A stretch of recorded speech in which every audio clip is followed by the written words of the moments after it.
welcome to the A Train podcast, streaming on twitch.tv, YouTube, and now some of you are seeing this on Facebook Live. That's right, now on Facebook Live. So you get to see me whether you want to see me or don't want to see me.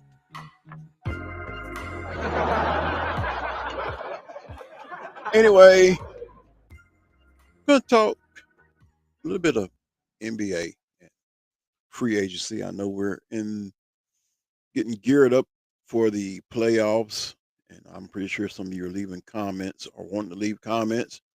By all means, do so. I'm rolling with OKC. Some of you might be rolling with Indiana. I'm rolling with OKC. I'm even go back even farther. I'm rolling with the Seattle Supersonics. Yeah, I know some of y'all. I know some of y'all got a good laugh at that. Y'all got a good laugh on that. But hey, that's where Oklahoma came from. They came from Oklahoma City. I was in Oklahoma over the weekend. Speaking of Oklahoma City, we went and funeralized my cousin, so I got to talk to the who I call the Kevin Durant lookalike in our family. His name is Cedric, and we was talking about the very same topic. I said, "Yeah, I'm rolling with Seattle," and we went talking about other teams, talking about NFL teams that were in a place and migrated to a different place, and we just had that conversation. But anyway, as the headlines say, we're going to be talking some NBA today. And I know normally I talk with high school athletes, some college athletes, high school coaches, college coaches. And here is a programming note. Those of you who do follow the podcast, especially the traditional way I used to do it with the phone interviews, now I'm doing the video interviews and I'm exporting the audio to uh, that way it can still be a podcast. Uh, Tomorrow on the show at the 2 o'clock hour, former, former, formerly of Cheney High School and now a former K State player, Jackson Vogt will be on the show, and we're going to talk about the K State experience and what it's like being in the transfer portal, what that process is like. So we reached out to Jackson Vogt, who's a star player at Cheney. I believe was part of that team that ended the Andale streak. So those of you who are in the Cheney area and maybe looking at this feed right now, whether it be on YouTube, Twitch.tv, or on Facebook, I know I do have some people out in Cheney that's on my Facebook page, some of the athletes. So uh, you might want to tune in tomorrow to check out the Cheney alum known as Jackson Vogt will be on the show tomorrow. Today, though, we're talking a little bit of NBA. There will be some moving parts. And what we want to look at is the NBA offseason for 2025. Players such as SGA, who you will be seeing in the finals, Jokic, Luka, among some of the top extension candidates. So the NBA's 2025 free agent class was once built as a historic class.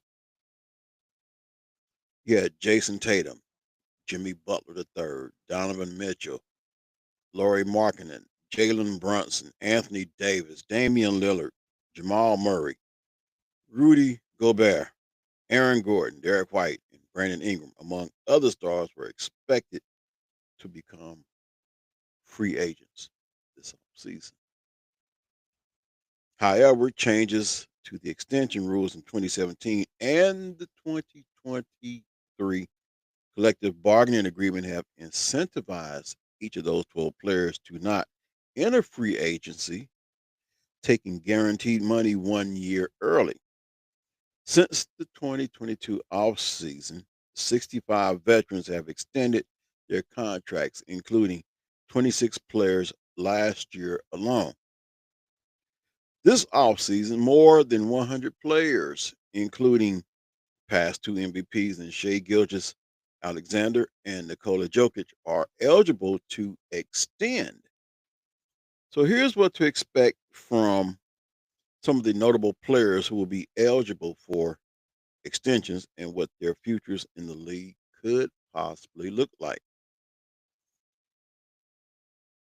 This guy is up for a Supermax eligible.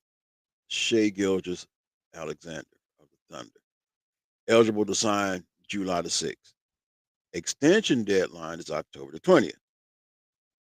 SGA reached the Supermax performance criteria All NBA in consecutive seasons in the 2024 season, but had to wait until now because he didn't have 7 years of service. Now eligible, the newly crowned MVP to join the elite group of 13 players who have signed Supermax contracts since 2017. Now, let me give you a breakdown of the NBA contract extension rules here. A player who signed a 3 or 4 year contract is allowed to extend on the second anniversary of the original contract. A player who signed a 5 year contract is allowed to extend on the third anniversary of the original contract. The maximum years, including what is left on the original contract, is 5. The maximum salary of the first year of the extended term is the greater of 140% of the player's salary in the last year of the contract, but not exceeding the maximum salary or 140% of the estimated average player salary. A first round pick on a rookie scale contract is allowed to extend after the third year. The player is allowed to extend for 5 new seasons. So, a 4 year, 293.4 million extension for Gilgis Alexander could be unprecedented, as the 73.3 million average would be the highest in NBA history. His 65.5 million salary in the first year would start in 2027-28 season. Because he was named MVP, there is also the unlikely scenario that Gilgis Alexander awaits until the 2026 season to sign the extension. He would then be allowed to add a fifth season and an additional 86 million to what he is already eligible for this summer. The total amount of the extension could be $379 million. Can I just get 10% of that? Gilgis Alexander led the league in scoring at 32.7 points per game this season and had 71 straight 20-plus point games, the fourth longest streak in NBA history. So what could we expect? Gilgis Alexander becomes the 14th player in league history to sign a super max deal. July candidates: Trae Young, Hawks, the Atlanta Hawks, eligible to sign July 6th. His extension deadline would be June 30th, 2026. How the Hawks handle talks with Young will dictate how the roster is shaped in future seasons. On the surface, Young deserves 4 year, $229 million extension he is eligible to sign. 51 million salary in 2026-27 will replace his 48.9 million player option. Young averaged a league high 11.6 assists this season, the most since Russell Westbrook in 2020-21. Young's 200 assists in fourth quarters were the most since John Stockton in 1996-97. But don't get so caught up in those gaudy numbers, because the counter argument to a new contract is pinned to roster construction and comfort level to committing long term to Young. Atlanta has prioritized building a roster centered on younger players like Dyson Daniels, Jalen Johnson, Zachary Rysachar. I hope I pronounced that right. Young shot a career low 53% at the rim and had the second worst effective field goal percentage of his career. He also led the league in turnovers with 355. Without an extension, Young could become an unrestricted free agent in the 2026 offseason if the player option is declined. Another factor to consider is the limited trade partners available if Atlanta were to make Young available. Only teams with significant vacancies in their backcourt are Brooklyn. And who right now wants to go to Brooklyn? And Sacramento. So what could we expect? Unless Young is willing to compromise on his next contract at 3 years, 120 million, for example, it is hard to see the Hawks writing a $229 million check to the 26-year-old All-Star. Kyrie Irving, Dallas Mavericks, eligible to sign July 6th. His extension would be June 30th, 2026. Irving will likely be on two lists this summer: key extension candidates and free agents to watch. If Irving opts into his $43 million salary prior to June 24, both sides will be allowed to negotiate a deal for up to 4 years and 267 million. Considering Irving turned 33 in March and is coming off a significant knee injury, and teammate Anthony Davis, another person that's injury prone,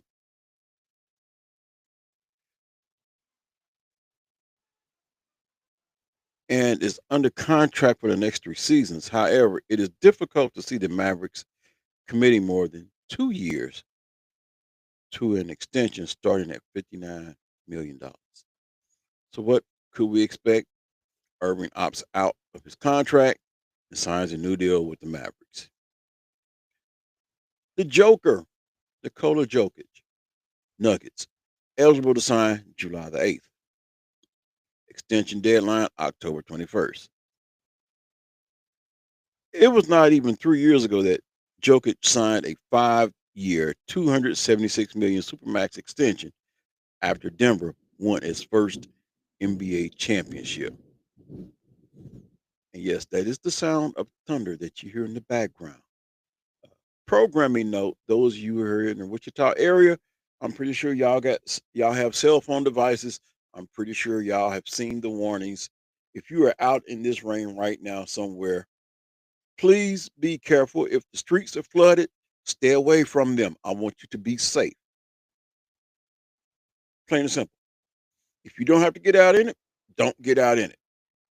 Uh, I'm gonna tell you right now, I have side hustles: DoorDash, Instacart, Shipped. Them notifications are going off, and guess what? Them groceries are still staying at the store. I'm not gonna go get them. What's that y'all like to say? All money ain't good money. So that's my programming note. If y'all have seen the warnings, if the streets are flooded, stay away from them. Whatever is out there, it's not worth it. It's not worth your safety. So be safe. Enjoy the live feed. That's all I'm saying. If you're watching me live, enjoy the live feed. Okay. All right.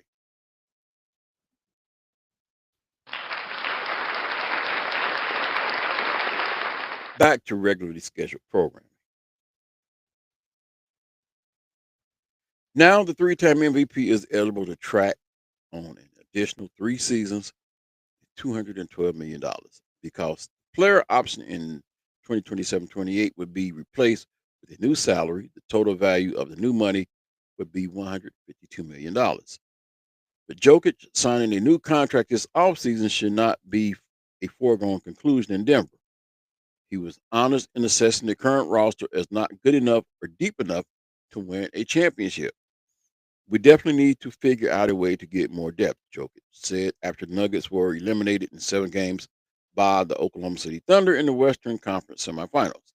It seems like the teams that have longer rotations, the longer benches, are the ones winning.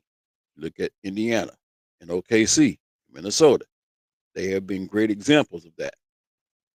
Holding off on signing an extension prior to the October 21 deadline would put pressure on ownership and management. Jokic could earn an additional 81 million if he waits until the 2026 offseason. So what can we expect from him? Though an extra 152 million in guaranteed money is a nice perk, Jokic would be better served holding off until closer to October 21st to make a decision. Remember that remember that he still has 2 years left on his contract next season and would benefit more financially by waiting. Hey, you Clipper fans, how about this one right here? Norman Powell, eligible to sign July the 6th. His extension deadline, June 30th, 2026. The Clippers have carefully constructed their roster with an eye on being competitive now while keeping their future flexibility. Cases in point, the 3-year extension Kawhi Leonard signed in 2024 and the short-term deal for James Harden.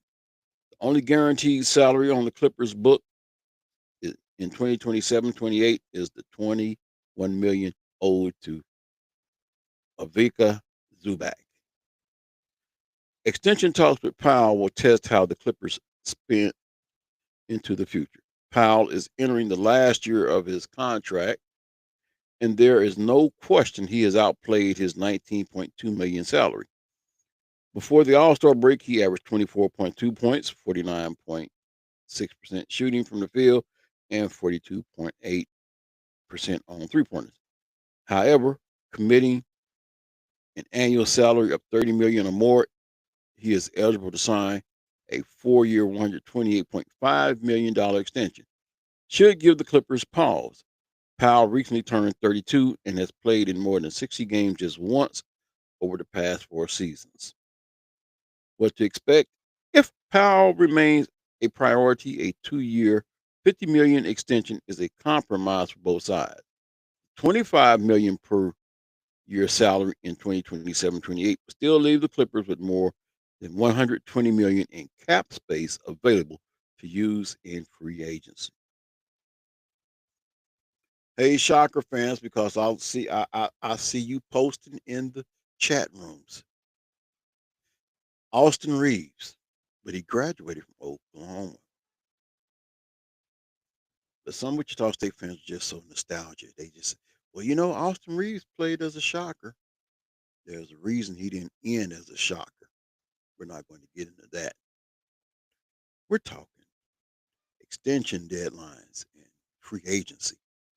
So Austin Reeves, Los Angeles Lakers, he's eligible to sign July the 6th. Extension deadline June 30th, 2026. It's nobody's fault, but Reeves and the Lakers could be in a holding pattern on a new contract. Reeves signed a 4-year, $53.8 million deal with the Lakers in 2023, the maximum allowed because of his free agent status at the time. His $13.9 million salary in 2025-26 is below the average player's salary and non-tax mid-level exception.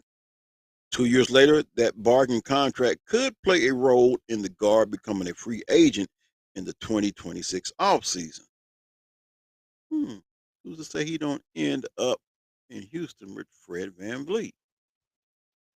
That would just fuel more fire for the Shocker fans, give them more to talk about. I'm just messing with the Shocker fans. Those who like to just pin their hats on Austin Reeves being a Shocker. 2 years later, though, that bargain contract could play a role in the guard becoming a free agent in the 2026 offseason.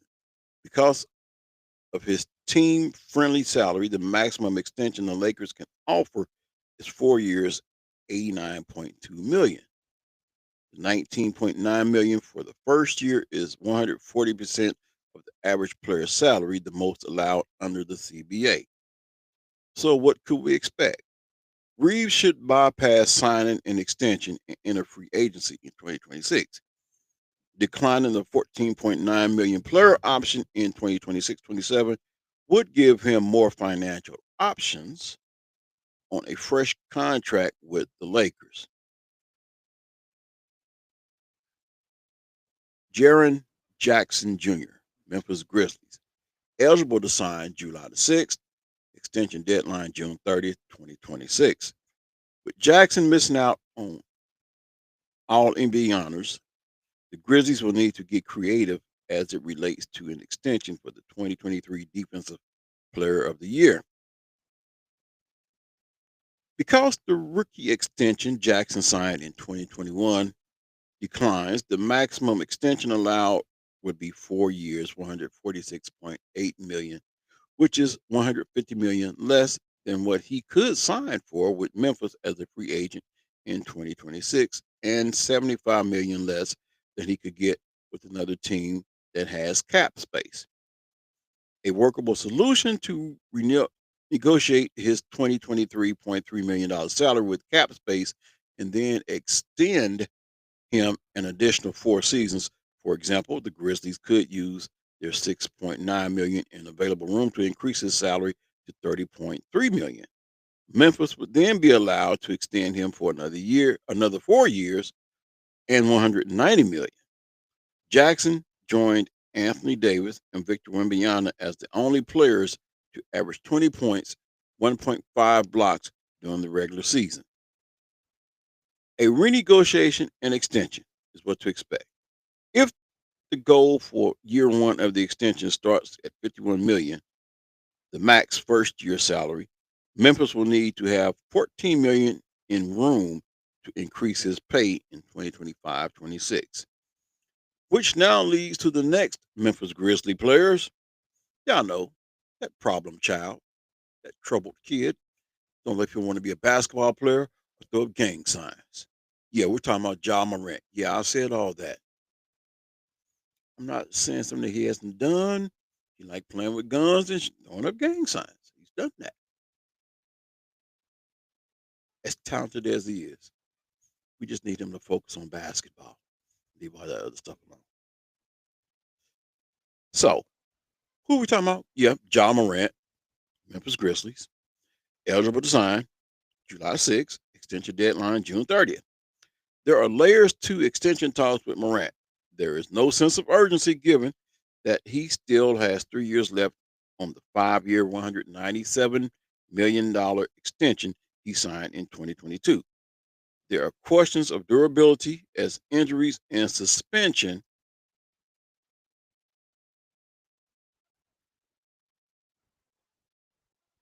have led to Morant play a total of 120 games the past 3 seasons. And like they say, the best ability is availability.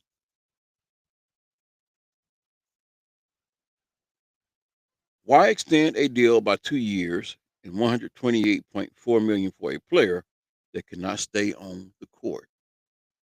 Then there is the belief that Memphis still views the former All-Star as a player to build around, not just next season, but in the foreseeable future. The 25-year-old had 18 straight 20-plus point games this season, the third longest streak in his career. Morant also averaged a career high in turnovers and shot 45.4% from the field, the second lowest percentage since he was drafted in 2019. So, what could be expected? Memphis plays out the season and entertains extension talks next offseason. Speaking of another player that can't seem to stay on the court, Zion Williamson, Pelicans. Eligible to sign July 6th, extension deadline October the 20th. An extension for Williamson is unlikely for 2 reasons. First comes in committing long term to a player who has spent more time on the sideline than on the court since he was drafted in 2019. Williamson has played in just 46% of regular season games and has never, and I mean never, appeared in the playoffs. He has played more than 30 games twice. The second is Williamson's current contract and the leverage New Orleans loses if an extension is signed. Williamson's $39.4 million contract, 7.9 mil protected for the next season is guaranteed July 15th. Following two seasons, 42.2 million and 44.9 million remain non-guaranteed. If Williamson does sign a 2-year, 128.4 million extension, his original contract will become fully guaranteed. What to expect? No extension, and Williamson enters free agency in 2028. Mikael Bridges, New York Knicks, eligible to sign July the 6th. Extension deadline is June 30th, 2026. If we are going on durability, because the last two players, they have not been durable. But if we're going on durability alone, Bridges is a shoe-in for a new contract. He is eligible to sign up to a 4-year, 156.1 million extension this offseason. Since entering the league in 2018, Bridges has not missed a game. His 37 minutes per game this season were the highest in his career. In the regular season, Bridges shot 50% from the field for the first time since his last year in Phoenix. The increased efficiency is a byproduct of the different role in New York from that in Brooklyn the previous two seasons. In the Knicks' second round win against Boston, Bridges shot 56.5% from the field, totaling 29 points in the fourth quarter. Jalen Brunson's team friendly extension signed last summer paves the way for Bridges to receive a new contract for New York to retain its financial flexibility. The Knicks will be a projected 30 million below the second apron in 26-27 if the Bridges extension starts at 34 million. What to expect? The question will come down to whether the Knicks are willing to offer their fourth best player an average salary of nearly 40 million over the next 4 seasons. If they are, it's hard to see Bridges turning down a 10 million pay increase next season over 150 million in guaranteed money. Which brings us to the next Knicks player, which is the Cat Man, Karl-Anthony Towns. Eligible to sign July 7th. His extension deadline is July 30th. Towns continues to play at an all NBA level offensively and as a result should be in the discussion to receive a new contract. He joined Nikola Jokic as the only players this season to average 20 points, 10 rebounds, and 40% shooting on three-pointers. Towns' 56 double-doubles were the third most in the league. But here is where things get complicated. Towns is under contract for the next 3 seasons, 53.1 million, 57.1 million, and 61 million. The last year is a player option. By extending his contract an additional 2 years and 150 million, New York would be paying a player in his mid-30s an average salary of $75 million. So what can we expect? Considering Brunson's $43 million salary in 2027-28 could increase to more than 70 million, Brunson has a player option that season. It is difficult to see New York committing significant money to Towns.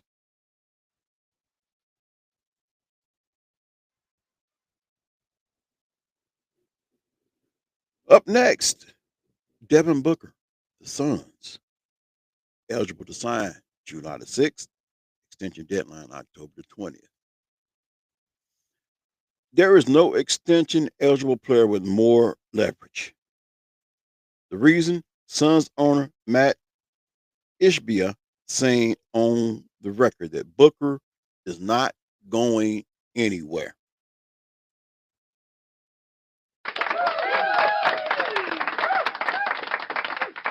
I'm pretty sure that makes Suns fans happy. Never happened. Ishbia told ESPN on whether he would consider trading Booker. It's silly.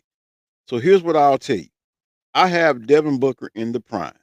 In order to win an NBA championship, you have to have a superstar. You have to have a great player. For an eighth straight season, Booker averaged at least 25 points per game and shot 45% from the field. His 75 games played were his most since 2016-17.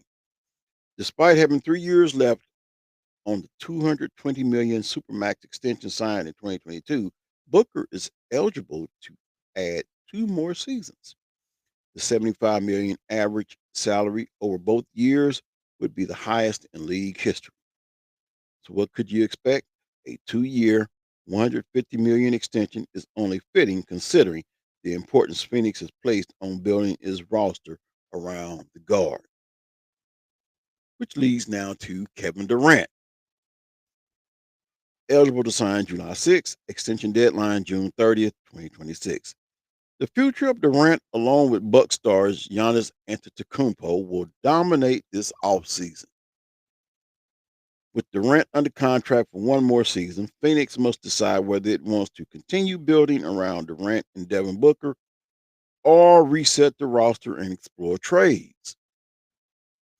Durant, who will turn 37 in September. Wow, he getting old. I didn't know he was up there like that. Man, basketball age, that's getting old. Is eligible to sign a 2-year, $124 million extension with Phoenix. However, he will become ineligible to be traded for 6 months if he is extended at that salary. He went on record to say it like this: I want my career to end on my terms. That's the only thing, Durant said last month on the Draymond Green show with Baron Davis. That's the only thing I'm worried about because I see a lot of dudes that don't get that opportunity. So I want to keep putting in that work to make that choice on my own. If Durant is traded, he will be allowed to sign a 2-year, $111 million extension right away with his new team, or the same 2-year, $124 million extension he could sign with Phoenix 6 months after the trade. What to expect? Similar to the end of Jimmy Butler III's tenure with Miami Heat, Durant signed a 2-year, $111 million extension with Phoenix and is then traded.